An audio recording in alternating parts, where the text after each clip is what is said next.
시작하겠습니다. 안녕하세요. 오늘은 불교 철학 입문 9번째 시간입니다. 오늘은 이 밀린다 왕문경에 수록되어 있는 난문들, 역설적인 논리와 모순, 딜레마, 어떤 표현을 쓰든 그렇게 쉽게 풀리지 않는 의문들에 대한 이 모음이 뒤에 붙어 있거든요. 그래서 그 내용들에 대한 소개를 좀 해보려고 하는데 읽어보니까 재밌더라고요. 충분히 불교 전반적인 지식을 가지고 있지 않으면 충분히 품을 수 있는 의문들을 이제 담고 있다라는 생각을 가지고 있는데, 일단은 그 불교 학자들이 보기에 이 밀린다 왕문경 속에서 요 딜레마 난문 부분은 사실은 후대에 좀 덧붙여진 것으로 보는 경향이 있어요. 그러니까 오리지널본이라기보다는 후대에 조금 덧붙여진 내용들, 이렇게 보는 경향이 있는데, 뭐 그래서 그런지 모르겠으나 사실은 이 밀린다 왕문경 자체가 가지고 있는 가치가 서양 철학자의 눈으로 동양 사상이라고 볼 수 있는 불교를 볼 때 가질 수 있는 의문들, 그것을 현자 나가세나의 이 비유와 반문, 이게 특징이거든요. 반문과 비유로서 잘 설법을 해주시고 설명해 주시는 그런 내용을 담고 있는 게 지금 이 밀린다 왕문경의 특징인데, 그러다 보니까 소개를 보면 어떤 책이든 밀린다 왕문경을 소개할 때 그렇게 표현을 해요. 현대인들이 품고 있는 의문들을 해결해 주는 책이 될 것이다. 그런데 오리지널본이라고 불리는 앞부분보다 제가 보기엔 뒷부분이 만약에 사족이 붙은 거면, 근데 그 부분이 오히려 현대인들이 품을 수 있는 의문들에 더 가깝지 않나? 이런 생각을 하게 됐어요. 오늘 이제 교재를 읽어보면서 느낀 점인데, 그래서 이 딜레마 부분을 오늘은 교재를 읽어보면서 한번 해보려고 하는데, 일단 오늘은 주제 질문 하나하나를 어떻게 할 거냐면요, 먼저 질문을 읽어보고 왜 이런 질문이 나오는지, 뭐가 모순점인지를 먼저 같이 이해해보고, 그리고 그걸 어떻게 푸는지. 방식이 아주 간단하죠. 왜냐하면 읽어보실 때 이게 왜 모순이지? 자체가 이해가 안 될 수가 있거든요. 그래서 이게 왜 모순인지, 그리고 그 모순을 어떻게 푸는지를 한번 같이 보도록 하겠습니다. 이 145페이지인데요. 나의 고통은 업보인가? 이거 되게 잘 쓰는 말이거든요. 그래서 이거 같이 한번 읽어보겠습니다. 붓다는 깨달음을 얻었을 때 모든 해로움이 사라졌습니까? 그렇습니다. 그러면 그분은 고통을 느낀 적이 없습니까? 왕사성에 계실 때 대받았다가 굴린 바위의 파편에 다치신 적이 있고 이질과 부스럼으로 고생하신 적이 있습니다. 그렇다면 그분은 모든 악업을 소멸한 붓다가 되었다고 할 수 없습니다. 고통의 느낌은 업에 뿌리를 두고 업으로 인한 것이므로 만약 다쳐서 고통스러웠다면 불선업으로부터 자유롭다고 할 수 없습니다. 스님께서는 이 모순을 어떻게 해명하시겠습니까? 자, 이게 이제 왜 모순이냐. 여기 보면 말이 조금 이 논리에 비약을 했었어요. 어떻게 썼냐면, 그렇다면 그분은 모든 악업을 소멸한 붓다가 되었다고 할 수 없습니다. 라고 이야기를 했죠. 악업을 소멸한 붓다가 되었다고 할 수 없다. 그런데 다쳐서 고통스럽다면, 그러니까 악업과 고통을 같은 레벨의 단어로 본 거예요. 이게 어떤 이제 오류를 저지른 거냐면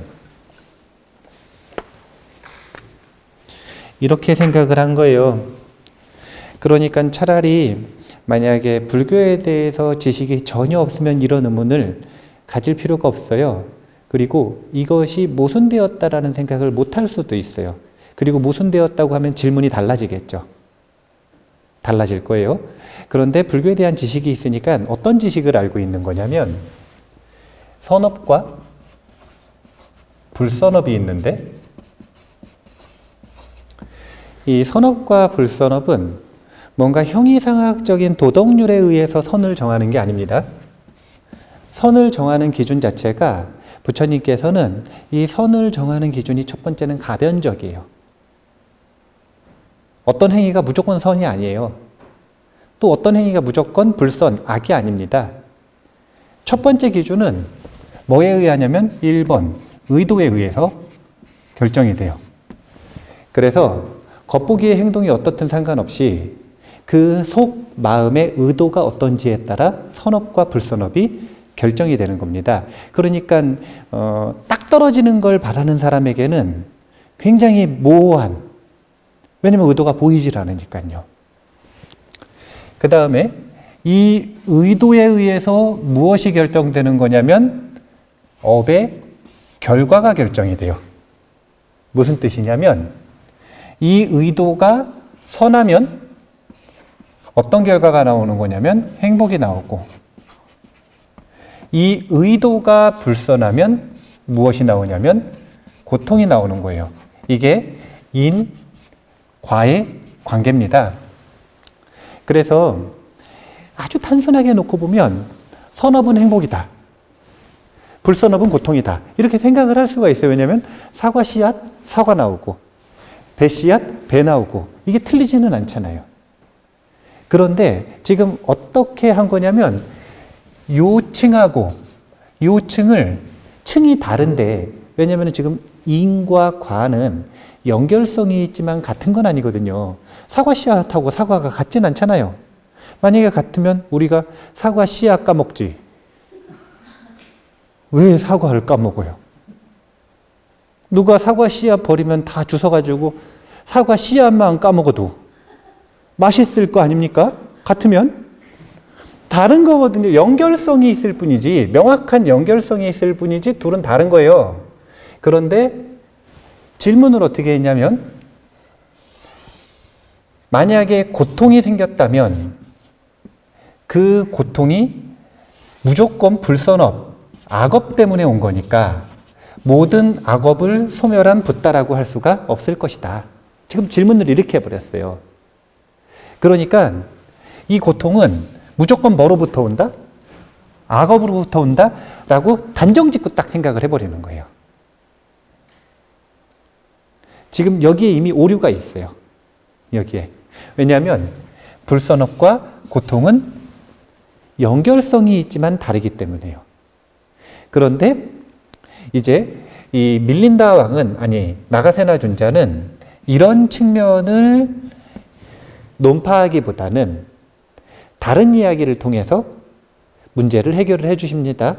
어떤 이야기냐면 고통이 일어나는 8가지 원인을 이야기를 해주세요. 그 중에 하나가 바로 악업입니다. 그러니까 악업 외에도 7가지 요인이 더 있다는 거죠. 고통이 일어날 수 있는 7가지 원인이 더 있다. 그래서 무조건 악업, 업 때문에 고통이 일어난다라고 생각하는 건 이 잘못된 무지의 소산이다. 이렇게 이야기를 하는 겁니다.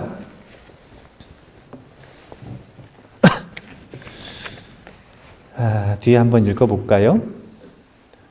모든 고통이 업에 의한 것은 아닙니다. 고통의 느낌은 8가지 원인에 의해 일어날 수 있습니다. 풍, 담즙, 가래, 3가지 체액의 혼합, 온도와 환경의 변화, 외적 요인, 업입니다. 그러므로 나머지 7가지를 제쳐두고 사람을 고통스럽게 하는 것은 모두 업 때문이라고 단정하는 것은 무지의 소산입니다. 붙다가 대받았다가 굴린 바위의 파편에 다쳤던 것은 업이 아니라 외적 요인에 의한 것입니다. 붓다께서는 이렇게 말씀하셨습니다. 사박하여, 시박하여, 수행자나 바라문 중에 사람이 느끼는 고락은 모두 전생에 지은 업의 결과라는 견해를 가진 자가 있다. 이런 생각은 지식의 범주를 벗어난 것이고 세간의 진실을 초월한 것이므로 나는 옳지 않다고 말한다. 8가지가 풍, 담즙, 가래, 3가지 체액의 혼합, 온도, 환경, 외적 요인, 그리고 업입니다. 이렇게 8가지 원인에 의해서 일어나는 거예요. 풍, 바람 맞는 거죠? 냉든다 그러잖아요. 바람 맞는 거. 바람 맞는 거. 여기 보면은 풍, 담즙, 가래, 3가지 체액의 혼합, 이런 것들이 보면은 이제 병이 일어나는 원인들, 직접적인 원인들이 되는 것들이에요.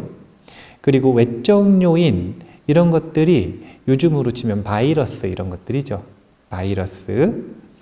온도와 환경의 변화, 이런 것들은 온도와 환경이 변화하는데, 그러니까 날씨 변하고 뭐 이러는데 제대로 대응을 못한 거죠.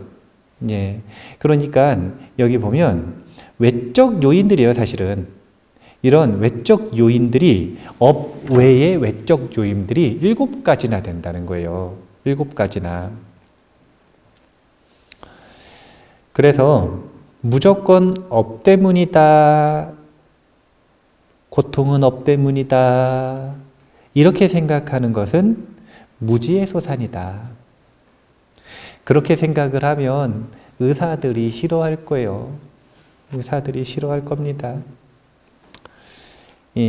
그렇게 자꾸 판단하시고 강조하시고 의사 친구한테 그러시면 의사가 불교를 싫어할 거예요.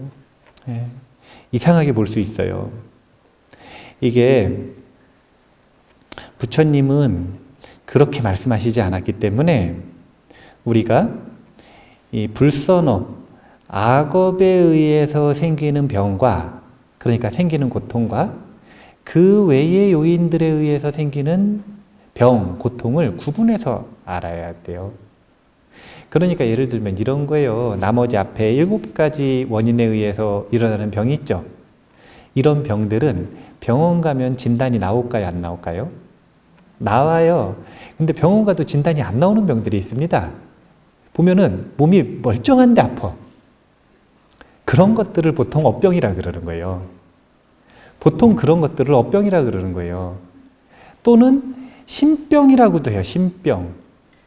그래서 원래는 신병, 신이 아니라 신병은 다른 거예요. 예, 신병은 완전히 다른 거예요.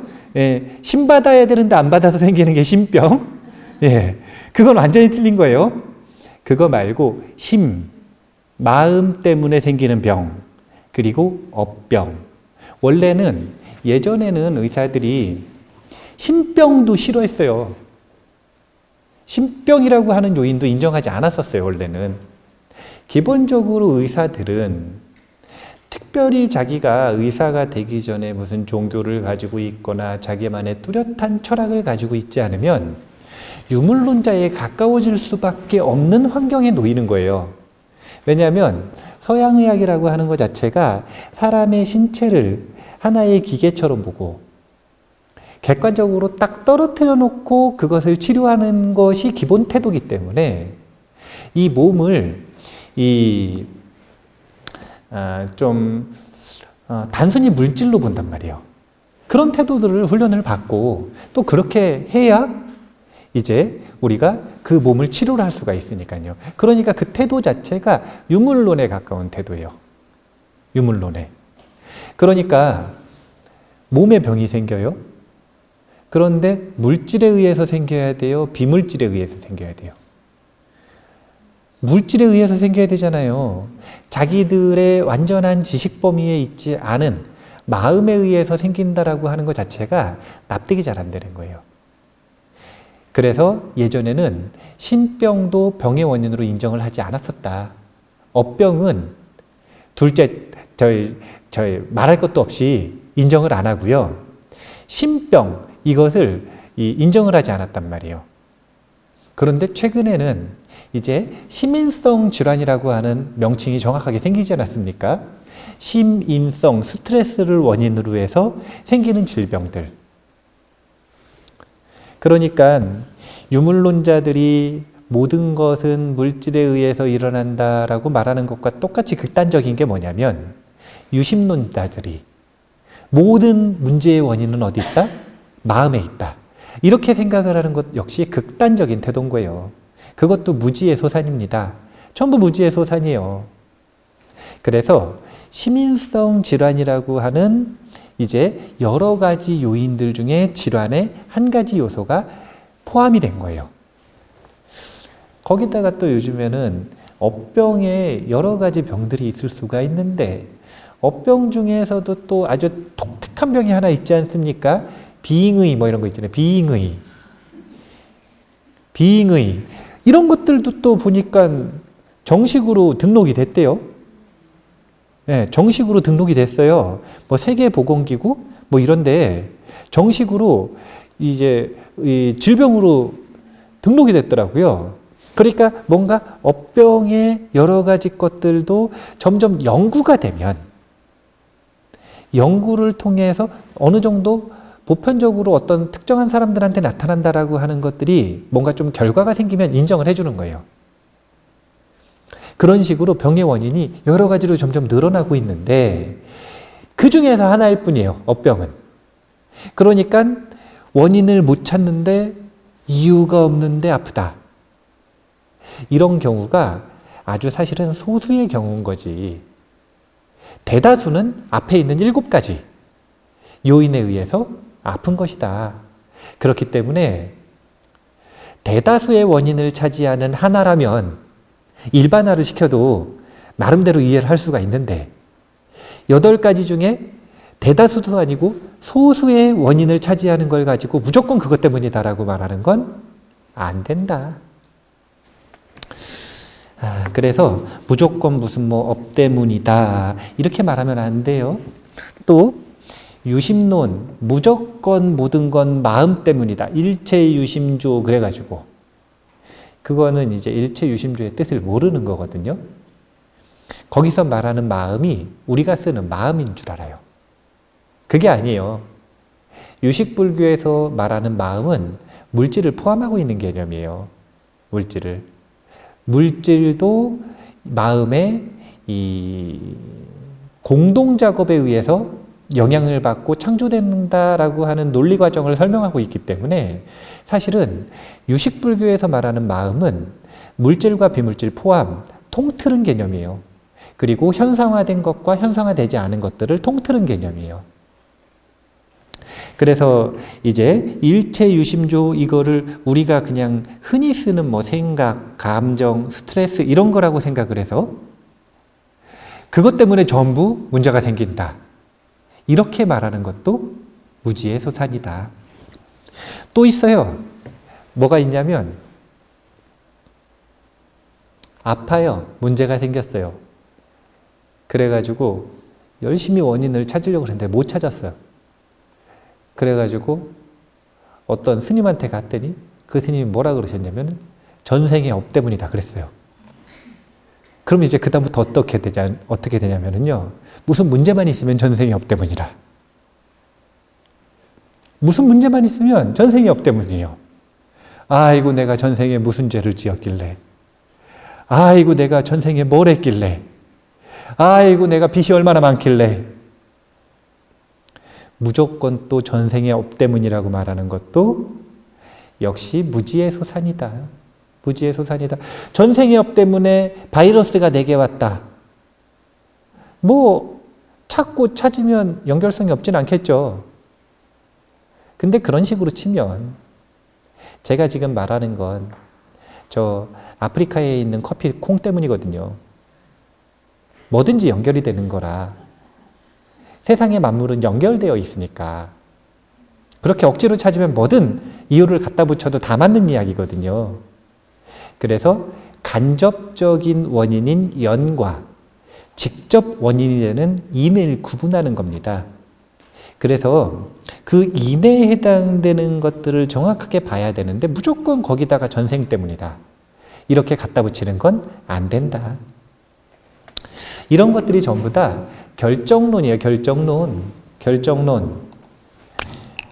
왜냐하면 업 때문이다. 전생 때문이다. 자, 고통이 일어나요. 그 고통이 불선업 때문에 일어난다. 이것을 불선업과 고통을 구분해서 쓸 줄 아는 사람에게는 결정론이 아닌데 이걸 구분하지 못하는 사람에게는 결정론이 돼버리는 거예요. 왜냐하면 대부분이 그 업이 언제 업이냐면 과거 업들이잖아요. 과거 업. 그래 이걸 구분할 줄 알면 어떻게 되느냐. 자, 고통이 일어났어요. 그러면 고통이 일어날 때 어떤 업을 그러니까 어떻게 대처하느냐에 따라 고통이 바뀔 수가 있죠. 예. 그러면은 지금 이 순간 뭔가 이 고통을 대처하고 반응하고 어떻게 경험을 할지를 내가 바꿀 수가 있는 거예요, 없는 거예요? 있는 거죠. 그러니까 업과 고통을 구분할 줄 알면 고통이 일어날 때 이 고통을 경험하는 업이 동시에 같이 병행해서 존재하고 있잖아요. 그러면 고통은 이미 일어난 거니까 경험을 하고 있어야 되죠. 그런데 그걸 어떻게 경험할 것인가? 이거는 바꿀 수가 있잖아요. 이런 관점이 나올 수가 있어요. 왜냐하면 이 둘은 다른 관점으로 보고 있으니까. 분리해서 보니까. 그런데 업과 고통을 구분하지 못하는 사람은 이건 없어요, 이제. 이 고통은 어떻게 경험이 되는 거냐? 과거의 악업에 의해서, 업에 의해서 결정이 된다고 생각을 하는 거예요. 그러니까 이 업에 의해서 결정된다, 전생에 의해서 결정된다, 고통이 희민성이래요. 마음이 언제 상처받았는데 이것 때문에 지금 계속 아프대요. 과거에 의해서 결정된다. 이런 결정론에 빠지기가 쉬운, 물들기 쉬운 관점이다. 그런 거 아니에요. 아주 단순하게 하나의 원인을 찾으면 간단하고 좋겠지만 그런 일은 없어요. 그런 일은 없어요. 그런 쉬운 거는 없어요, 이 세상에. 그렇지 않고 그리고 또 결정된 것이 아니다. 이제 보면 이 딜레마 전체를 놓고 우리가 이 공부를 반드시 해보고 유념해서 봐야 되는 게 있어요. 그게 뭐냐면은 불교에는 이 공성의 지혜라고 하는 게 있거든요. 근데 이 공성의 지혜는 두 가지 측면에서 해석이 될 수가 있어요. 그게 뭐냐면 첫 번째는 우리가 이 A라는 것에 실체가 있다라고 생각을 하는 것. 실체가 있다라고 생각을 하는 건 지금 뭐냐면 이것에 집착하고 있다는 뜻이거든요. 이 측면에서 볼 때는 실체가 없다라는 걸 강조하는 게 공성의 진리예요. 그런데 많은 사람들이 이것만 봅니다. 그런데 동시에 봐야 되는 게 뭐냐면 집착하고 있는 게 놓아지면 그 다음 뭐가 있냐면 하나의 관점에 집착하고 있었잖아요. 한 가지 관점에. 그런데 한 가지 말고 사실은 2, 3, 4, 무한히 입체적인 면이 존재하고 있었다라고 이것을 부정하는 게 아니라 긍정하는 게 공성의 진리예요. 자, 봐보세요. 이것은 분필입니까? 분필이라고 하는 실체가 있습니까? 분필이라고 하는 실체가 없죠. 그러면 분필이라고 하는 것이 실제한다라고 생각을 했었던 생각을 부정하는 거죠. 그런데 이것을 부정하는 순간 이것은 뭐든 될 수 있는 거예요. 이건 어차피 분필이라고 이름 누가 붙였어요? 사람들이 붙였죠. 그러면은 100년 뒤에 이거 발견하면은 이거 분필이라고 그럴까요? 아니면 다른 이름으로 부를 수 있을까요? 다른 이름으로 부를 수 있죠. 뭐 코리아 유물 1번 뭐 이렇게 코리아 유물 2번 뭐 얼마든지 붙일 수 있는 거 아닙니까? 네, 얼마든지 붙이면 이름 바뀌는 거예요. 그 이름에는 실체가 없어요. 또 지금이야 이게 분필이죠. 이렇게 왜냐면은 쓰면 나와요, 안 나와요? 그럼 100년 뒤에 주웠는데 나와요, 안 나와요? 막대기도 안 되는 거라. 플라스틱이에요, 이거. 플라스틱. 그땐 여기 물도 안 들어있어요. 이렇게 흔들면 물 나오는데 그땐 물도 안 들어있어요. 이것은 끊임없이 변화하는 입체적인 면을 가지고 있는데 그 중에 한 가지 개념, 한 가지 면에 집착하고 있는 생각을 깨는 게 첫 번째 공성의 지혜고요. 여기서 끝나면 안 된다니까요. 이걸 뭐라 그러냐면 즉비. 그런데 이걸 깨는 순간 어떻게 되는 거냐면 이것이 가지고 있는 모든 면을 긍정하게 되는 겁니다. 잠재적으로. 그래서 그것을 심형이라고 하는 거예요. 무한한 잠재적이고 입체적인 면 중에 그 무엇인가 하나를 이름 붙여가지고 쓸 수 있는 거죠. 이 얘기를 왜 하냐면 모든 존재는 입체적인데 이런 딜레마들은 왜 생기냐면 그 입체적인 면을 딱 갈라서 보질 못하는 거예요. 이렇게. 무슨 뜻이냐면 이 면에서 보기엔 맞고 이 면에서 보기엔 틀린 이야기를 이 기준에서 볼 때는 맞는 거고요. 이 기준에서 볼 때는 틀린 건데 이거를 하나의 기준 가지고 보니까 딜레마로 보이는 거예요. 맞으면서 틀리다. 이 말이 하나의 기준, 하나의 차원이라고 생각을 하니까 딜레마, 역설처럼 보이는 거라는 거예요.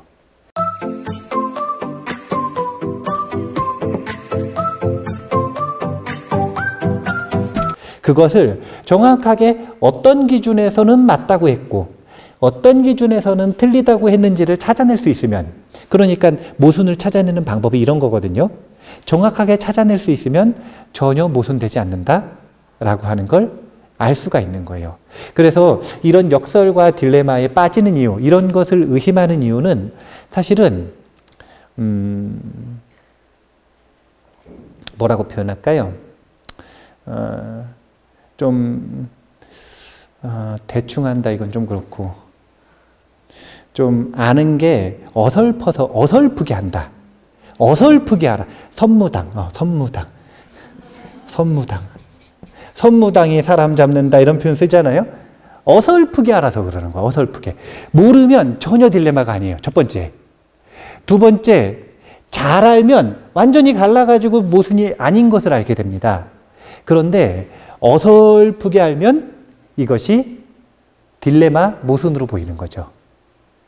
그래서 아마 저하고 이제 공부하시는 분들은 완전 모르지도 않고 잘 알지도 않는 상태에 있을 수도 있어요. 그래서 어쩌면 지금 이 딜레마 난문들이 충분히 의심거리로 생길 수도 있겠다. 이런 생각을 합니다. 그렇기 때문에 이제 미리 밀린다 왕이 나가세나 존자한테 질문을 했으니까요. 모범답안처럼 나가세나 존자가 어떻게 답변을 하는지 잘 기억을 해두시면 좋겠다라는 생각을 합니다. 자, 뒤에 붓다의 선정에 대한 이야기를 보죠. 이 질문도 재밌어요. 밀린다 왕, 붓다께서 보리수 아래에서 이미 모든 것을 이루셨다면 어째서 석 달 동안이나 혼자 선정에 들어 있었습니까? 이미 배가 부른 사람에게 더 이상의 음식이 필요하겠습니까? 건강한 사람이 약을 필요로 하겠습니까? 선정에 드는 것은 유익한 점이 많습니다. 붓다께서는 선정으로 깨달음을 얻고 난 후 선정 속에서 그 공덕을 음미하신 것입니다.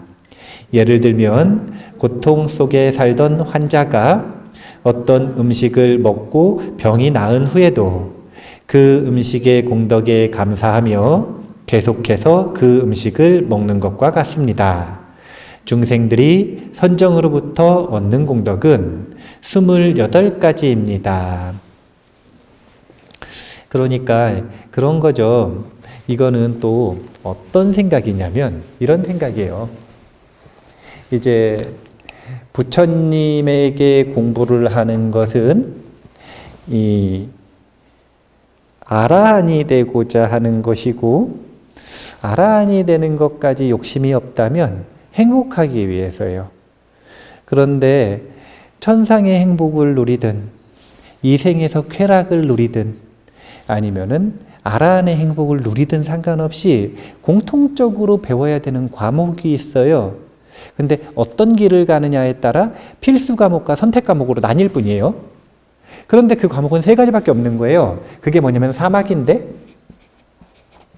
3학입니다. 3학. 첫 번째는 계학, 두 번째는 정학, 세 번째는 해학이에요. 이 3가지 학문을 배워서 실천해서 닦아 익혀서 어떻게 되는 것인가? 우리는 이고등락한다. 고통을 여윈 만큼 행복이 늘어나는 거예요. 무슨 뜻이냐면 누군가는 조금 여여서 이생의 행복을 누리고, 누군가는 좀 더 해서 천상의 행복을 누리고, 누군가는 궁극의 행복을 누린다 이거예요. 얼만큼? 고통을 여인 만큼. 고통이 장애물이니까 그 장애물을 여인 만큼 행복이 드러나는 거예요. 이렇게. 자, 그러면 봐보세요. 고통이라고 하는 게 병 아닙니까? 신병. 부처님을 의왕이라고 부르는 이유는 모든 중생은 전부 다 신병에 걸려 있는데, 번뇌병, 신병에 걸려 있는데 그 신병을 치료하는 데 있어서 최고의 전문가가 붓다라고 생각을 하기 때문에 의왕이라고 부르는 거예요. 신병에 걸려 있는데 이 신병에 걸려 있다는 전제에서 보면 이 신병을 치료하는 약, 처방전이 뭐냐면 계학, 정학, 해학 아닙니까? 그러니까 선정수행을 한다. 삼매를 닦는다. 이것은 3가지 대표적인 약 중에 하나잖아요. 그러니까 자, 신병에 걸린 중생이었어요. 그래서 선정수행을 통해 약을 먹고 무엇이 됐냐면 붓다가 됐다 이거예요. 자, 그러면은 신병에 걸렸던 존재가 건강해졌죠. 근데 약을 또 왜 먹느냐 이거예요. 지금 이런 질문인 거예요. 그러니까 지금 어떤 관념이 있냐? 선정수행이라고 하는 것은 사실은 이걸 대표로 이야기했지만 계학, 해학도 충분히 얘기할 수 있어요. 왜냐면은 부처님 깨달으신 다음에 계율 지키셨어요? 안 지키셨어요? 지키셨잖아요. 그럼 약을 또 왜 먹느냐? 이런 얘기 할 수 있어요? 없어요? 있죠. 부처님 깨달으신 다음에 지혜를 쓰고 지혜롭게 사셨어요? 안 사셨어요? 그럼 왜 또 약 또 먹느냐? 그런 얘기 할 수 있죠. 예.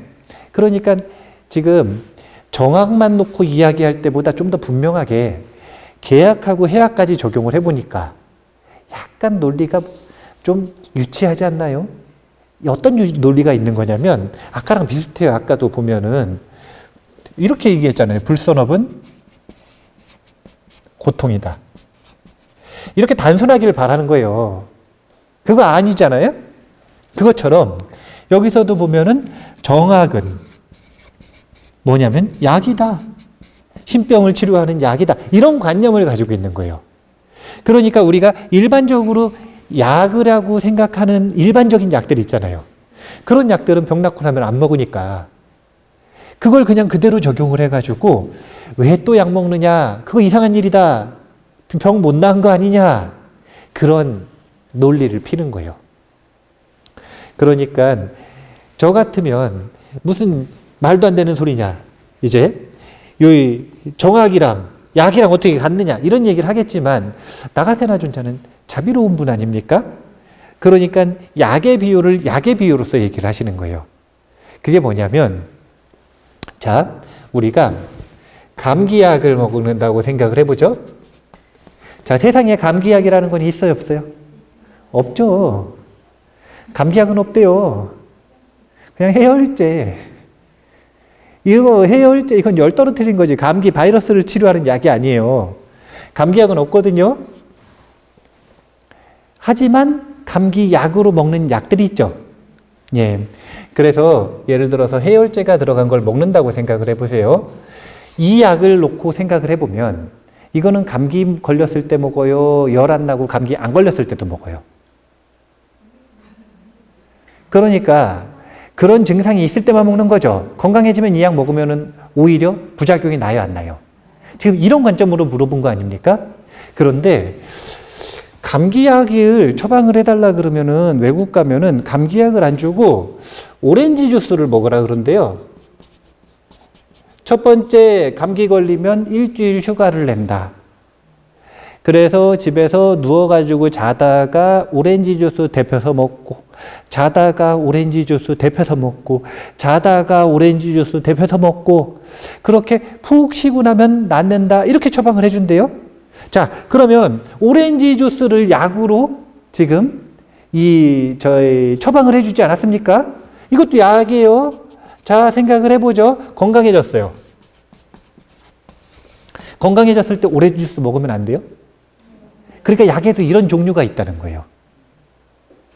음식으로서 질병을 해결을 했는데, 그러니까 어떤 질병을 해결하기 위해서 음식으로서 먹고, 이게 식이요법이라고 하나요?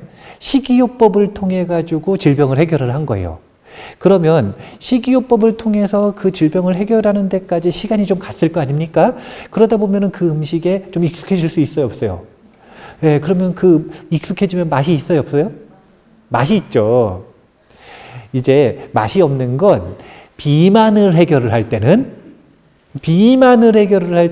보통 입에 딱 달라붙고 맛있는 것들이 비만을 만들지 않습니까? 그러니까 그 비만을 해결을 하려면 맛있는 걸 못 먹게 해요. 그래, 맛없는 것만 먹게 해. 그러니까 문제가 되지만 그거 말고 다양한 약들이 있어요. 그 중에서도 진짜 맛있는 약이 있을 수도 있죠. 그러니까 여기서 말하는 약은 화학적 방식으로 제조한 약이 아니라, 인공적인 약이 아니라 맛있는 음식, 식이요법을 통해서 먹는 약들, 이런 약들은 맛도 있지, 거기다가 오랫동안 먹어서 익숙해지기도 했지, 그러면은 건강해지고 나서도 얼마든지 먹을 수 있는 거 아닙니까? 그러니까 선정을 만약에 약으로 본다고 하더라도 이 정학이라고 하는 선정의 힘은 약으로 본다고 해도 약이 두 가지가 있다 이거예요. 두 가지가. 그건 뭐냐면 무조건 요 증상을 해결하는功能만 있는 약. 그거 말고 여러 가지功能들이 있는데 그 중에서 한 가지, 이것이 그 문제를 해결할 수 있는 약. 그러면 평상시에도 이런 이유 때문에 얼마든지 먹을 수가 있는 거죠. 그러니까 선정이라고 하는 것도 여러 가지 이익이 있다 이거예요. 그 여러 가지 이익 중에 선정을 통해서 일체지, 여실지를 좀 더 명확하게 볼 수 있다. 그래서 해탈할 수 있다. 이건 한 가지 요인일 뿐이라는 거예요. 그거 말고도 정말 좋은 점들이 많다는 거예요. 그래서 제가 자주 강조하는 것처럼 선정을 뭐라고 하냐면 지복이라고 한다. 지복, 지극한 행복, 지복이라고 한다. 그래서 굳이 해탈하기 위해서라고 하는 요소가 아니더라도 선정 그 자체가 아주 지극한 행복감을 주기 때문에 얼마든지 먹을 수 있는 거 아닙니까? 그런 얘기를 하는 거예요. 선정의 이익도 한번 읽어볼까요? 149페이지인데요. 선정은 수행자를 보호하고 수명을 늘려주고 생기를 불어넣고 그릇된 행위를 저지하고 오명을 없애고 명성을 얻게 하고 불만을 없애고 행복감을 주고 두려움을 제거하고 자신감을 심어주고 나태를 없애고 열의를 갖게 하고 탐욕과 분노와 어리석음을 제거하고 암만을 억누르고 사견을 막고 마음의 집중을 이루고 마음을 부드럽게 하고 마음을 가볍게 하고 진지하게 하고 실익을 주고 존경을 받게 하고 기쁨을 주고 환희심이 나게 하고 모든 현상과 사물의 본성을 보게 하고 윤회를 종식시키고 출세간의 모든 과보를 얻게 합니다. 28가지나 이야기를 하셨어요. 그러니까 선정이라고 하는 것의 이익이 단순히 해탈하는 것, 신병을 완전히 낫게 하는 것, 이것에만 있지 않다는 겁니다. 왜냐하면 신병이 낫는 과정이라고 하는 게 요이 땅 하면 낫는 게 아니잖아요. 선정 얻었다고 요이 땅 하면 그 순간에 낫는 게 아니잖아요. 이 생각을 해보세요. 우리가 이 송덕사 앞에 이 연구소 만드는데 거기에 앞에 정원에다가 연못을 만들지 않았습니까? 근데 물이 더러워요. 흙탕물이라. 밑에 세멘을 이렇게 깔고 하면, 세멘 말고 시멘트를 이렇게 깔고 하면, 그러면은 흙물이 좀 덜 할 텐데, 그렇게 하면은 공사비도 많이 들고 또 물도 썩어요. 이게 물이 좀 밑으로 흐르고 이렇게 스며들고 이렇게 나가고 이래야 되는데 자연스럽지가 않잖아요. 그래가지고 그냥 해놨더니 이제 흙물이라. 그런데 그 흙물이 가만히 놔두면은 맑아질까요? 안 맑아질까요? 바로요? 맑아지는데 시간이 걸리죠. 마찬가지예요. 선정이라고 하는 것도 우리의 흙탕물 같은 마음에 선정의 요소가 들어간다 하더라도 곧바로 땡 하면 나아지는 게 아니라 어떻게 되는 거냐면 서서히 괜찮아지는 거예요. 그러면 서서히 괜찮아지는 과정 속에서 이익이 있을 거 아닙니까? 그런 이익들을 28가지나 이야기한 거예요. 결론은 맨 마지막에 여실지를 돕기 때문에 해탈을 한다. 이것이 결론이겠지만 그 결론, 물이 완전히 맑아지기 전까지 얼마나 다양한 이익들이 있습니까? 그런 이익들을 입체적으로 가지고 있는데 무조건 선정은 약이다. 어떤 약? 신병을 완전히 낫게 하는 약. 이렇게 단순화해서 생각을 하고 그것만이 정답이다라고 생각하는 건 이런 모순된 생각을 가지도록 할 수가 있어요. 그래서 우리가 여기서 선정이라고 이야기를 했죠. 이제 이 인도 불교에서는 선정이라고 하는 건 딱 기준들이 있어요. 기준들, 공유되는 기준들. 그것을 얼마나 더 강력하게 이야기하고 강조할 것인가가 조금씩 다를 뿐이지, 얼마나 강렬한 집중을 요구할 것인지, 얼마나 지속되는 오랜 지속 시간을 요구할 것인지, 이런 것들이 각각의 문화마다 틀리지만 공통의 요소가 있단 말이에요. 지난 시간에 했었잖아요.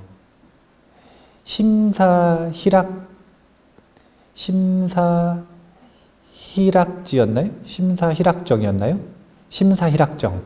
네, 심사희락정. 선정의 5요소. 심사희락정.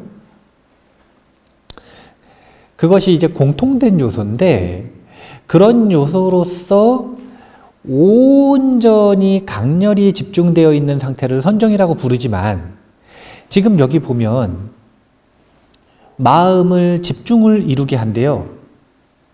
만약에 이 선정이라고 하는 단어가 이미 초선, 2선, 3선, 4선에 들어가 있는 선정이면 마음의 집중을 이루게 하고, 이런 표현이 들어갈 이유가 있어요, 없어요?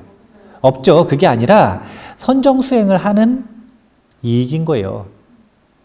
선정을 이룬 이익이 아니라 선정 수행을 하는 이익. 그러니까 집중 수행을 하는 이익이 28가지인 거예요. 그러니까 이것도 또 그런 생각을 할 수가 있어요. 선정의 이익이라 그러니까 그러면은 초선, 2선, 3선, 4선을 이루면 이런 이익이 있나 보다. 그래서 나랑은 상관이 없겠네? 이렇게 생각을 할 수 있거든요. 그게 아니라 집중 수행을 하는 과정에서 나오는 이익들입니다. 그러니까 쉽게 얘기하면 좌선의 이익인 거예요. 좌선의 이익. 좌선의 이익. 좌선 수행의 28가지 이익이 바로 이러하다. 그 다음에 또 한 가지만 더 이야기를 하면 이런 거예요. 부처님은 개정의 사막을 배우고 닦을 게 남은 분이에요? 아니면 완전히 익히신 분이에요? 완전히 익히신 분이죠? 그럼 완전히 익히고 나면 그 익힌 것을, 그 상태를 다시 누리고자 할 때 애를 써야 누려요? 아니면 숨 쉬듯이 누려요? 숨 쉬듯이 누리지요. 만약에 익숙해진 걸 그때그때 애를 써야 되면 우리가 얼마나 피곤할지 몰라요. 심장도 뛰기 위해서 애를 써야 돼. 숨도 쉬기 위해 애를 써야 돼. 소화도 시키려고 내가 일일이 애를 써야 돼. 이러면 얼마나 피곤합니까? 이미 익힌 건 우리가 숨 쉬듯이 그냥 쓸 수가 있는 상태를 익혔다라고 표현하는 거잖아요. 그러면 개정의 사막을 익힌 상태면 부처님이 아, 내가 도덕적으로 살아야 된다. 양심에 찔리지 않게 살아야 된다. 사람들이 보니까 착하게 살아야 된다. 이런 의도와 생각을 해야 계율을 지키실까요? 아니면 그냥 계율을 지키실까요? 그냥 지키는 거예요. 그냥 지키는 겁니다. 마찬가지로 생각을 한번 잘 해보세요. 부처님이 바루를 들고 이렇게 걸어가셔. 이렇게 바루를 들고 이렇게 걸어가셔. 그러면은 마음이 산란할까요? 아니면 고요할까요? 고요하죠. 그러다 사람을 만났어요. 서로 이렇게 대화를 나누는데 그 말씀하시는 분이 아주 사연이 딱해요. 그래가지고 아이고 딱하구나. 그러고서 듣고 계셔. 마음이 산란할까요? 고요할까요? 고요하죠. 고요하죠. 고요하다는 게 아무 생각이 없다는 게 아니에요. 마음은 마음 자체 내에서 자연스럽게 활동을 하지만 그 활동을 고요하게 보고 있다는 겁니다. 고요해요. 고요합니다. 이런 상태를 무슨 상태라고 하는 거냐면 부처님이 누리는 선정, 다른 이름으로 삼매라고 하는 건 두 가지가 있는 거예요. 두 가지. 그게 뭐냐면 활동할 때, 일상을 살아갈 때 인터뷰를 해주시거나 걸어 다니시거나 아니면 침대로 걸어가고 있거나 아니면 경행을 하고 있거나 아니면 공양을 하시고 계시거나 이런 건 지금 일상을 살아가는 거잖아요. 이런 상태는 본삼매에 들어가지고 그렇게 살면 큰일 나요. 본삼매에 들어가지고 그렇게 살면은 본삼매에 들어가가지고 저 초선, 2선, 3선, 4선 보지 않았습니까? 심사, 희락정 빼놓고는 다 없는데 그 없는 상태에서 어떻게 일상을 살아가요? 못 살아가요. 살아갈 수가 없거든요. 그러니까 그런 상태는 본삼매에 들어가가지고 살아가는 게 아니라 일상삼매로 살아가는 거예요. 일상을 살아가는데도 아주 깊은 의식의 집중 상태가 아니지만 마음이 고요한 집중되어 있는 일상삼매로 살아가는 거예요. 이게 숨 쉬듯이 자연스러운 거예요. 그러니까 이런 거죠. 우리 단전호흡 배웠습니까? 안 배웠죠. 배웠다고 하실 뻔했어요. 안 배웠거든요. 그런데 이제 단전호흡을 배웠다고 생각을 해보세요. 그러면은 일상을 살아가는데 단전호흡을 계속해요. 그런 노력을 하시는 분들이 있거든요. 그러면은 큰일 나요. 역호흡을 할 수가 있어. 아무 때나 단전호흡을 하는 게 아니에요. 달리기 하는데 단전호흡을 한다? 그러면은 얼굴이 상기가 돼요. 빨개지거든요. 달리기 할 때는 원래 호흡법 자체가 뭐냐면 역호흡을 하는 거예요. 원래 그렇게 하는 거거든요. 달리기는. 그러니까 그때그때 어떤 호흡을 쓸지가 마스터가 되면 자연스러워져요. 그때그때 어울리는 호흡을 합니다. 그런데 그렇지 않을 때는 이때도 본삼매처럼 살아가는 부작용들이 생기는 거예요. 그래가지고 선방 스님들이 부작용이 생기는 스님들이 있어요. 부작용은 두 가지 이유에서 생기는데 우리 도반들을 보니까 선방 다니다가 부작용이 두 가지가 생기는데 잘못 수행해서 생기는 경우가 있고 잘못 수행하면은 이제 큰일 나요. 문제가 생겨요. 근데 그거 말고 잘 수행했는데 생기는 경우가 있어요. 이게 뭐냐면 과도기예요. 과도기. 수행의 성과가 나왔어요. 근데 마스터가 아니잖아요. 그러니까 일상에서 바보처럼 있어요. 일상에서도 깊은 삼매에 들어가 있으니까 바보처럼 있는 거예요. 먹으라고 얘기 안 하면 며칠 후고 가만히 있고 얼굴 표정이 약간 이래가지고 있어요. 약간 멍청해져요. 말도 잘 못하고 생각도 잘 못하고 그래요. 그래가지고 다 백치가 됐나 보다. 수행 잘못해가지고 이렇게 생각을 할 수가 있는데 수행을 올바로 잘하는 스승들은 그런 과정은 전부 다 과도기로서 있을 수 있는 일이다. 그럴 때 어떻게 대처하면 된다. 본인의 경험과 지도를 했었던 다양한 제자들의 경험을 바탕으로 지도를 해주는 거예요. 안심시키고. 그러면 어떻게 되냐면 이 과정을 거쳐서 성숙해지면 자연스러워지는 거죠. 그리고 자연스러워지면 어떻게 되는 거냐면 일상을 살아갈 때는 일상산매, 그리고 혼자서 고요히 있을 때는 본산매에 드는 거예요. 이걸 산매에 들겠다 이렇게 생각을 해서 드는 게 아니라니까요. 그냥 마스터를 했으니까 가만히 있으면 본산매에 들어가는 거예요. 필요하면 언제든지 출정해서 일상을 살아가는 거고, 그걸 보고 마스터했다고 표현을 하는 거예요. 그래서 선정에 대한 문제가 나왔습니다. 시간이 벌써 다 됐네요. 무슨 시간이 이렇게 빨리 가나요?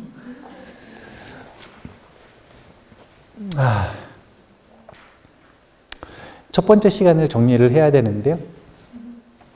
첫 번째 시간을 공부를 하시면서 제가 한 번 이야기를 했지만 이 난문들을 나중에 저랑 같이 안 읽어도 다 읽어보실 거잖아요. 읽어보실 때 반드시 기억을 하셔야 되는 게, 사실은 여기서 말하는 모순들이 모순들이 아니라는 걸 아셔야 돼요. 왜 모순처럼 느끼냐면 기준을 정확하게 못 잡았기 때문에 그래요. 이런 면에서는 이렇고 저런 면에서는 저렇다라고 모든 존재를 입체적으로 바라볼 줄 알아야 되는데, 한 가지 면에서 그것이 전부라고 생각을 해서 바라보면 이쪽에서 바라보는 것도 여기다가 적용을 하려고 하니까 모순이 되는 거예요. 이런 관점 자체를 배우실 수가 있어야 돼요. 그러니까 이런 기준에서는 이렇고 이런 기준에서는 이렇다, 이런 기준을 외우라는 게 아니라 모든 존재는 입체적인 면을 동시에 가지고 있다. 그래서 잘하면서 못하는 거고요. 못하면서 동시에 잘하는 거예요. 훌륭하지만 나쁜 면이 있는 거고요. 나쁘지만 훌륭한 면이 있는 겁니다. 수행을 해서 내가 정말 많이 변했는데 변하지 않은 면이 있는 거고요. 내가 진짜 안 변하는 것 같은데 많이 변한 면이 있는 거예요. 이렇게 모든 존재를 입체적인 면에서 바라볼 줄 아는 걸 공성의 지혜라고 하는 거예요. 이런 태도 자체가 직비와 심형을 동시에 활용할 때 얻을 수 있는 태도이자 관점, 지혜라고 볼 수가 있습니다. 그래서 요 난문 하나하나를 어떻게 해결하는가, 그것도 중요하지만 그것보다도 어떤 입체적인 관점으로서 기준을 세워서 이 난문들 얽힌 모순들을 풀어내는가 라고 하는 것들을 한번 잘 보셨으면 좋겠어요. 그래야 친구랑 싸우면 화해를 시킬 수가 있어요. 그래야 가족과 가족이 싸우면 화해를 시킬 수가 있어요. 이런 입체적인 관점을 가지고 있는 사람이어야 이 사람 말도 맞고 저 사람 말도 맞다라는 걸 알 수가 있는 거예요. 또 반대로 이 사람 말도 틀리고 저 사람 말도 틀리다는 걸 알 수가 있는 거예요. 그런 입체적인 관점이 없으면 그냥 이게 맞으면 저게 틀린 거죠. 이게 틀렸으면 저건 맞는 거죠. 이렇게 단순해지고 무지해질 수밖에 없으니까 항상 모든 존재를 입체적으로 바라보는 연습을 해야 한다. 그런 관점을 한번 마음에 잘 새기시면서 공부를 해보셨으면 좋겠습니다. 잠깐 쉬었다가 10분 쉬었다가 다시 공부하겠습니다. 감사합니다.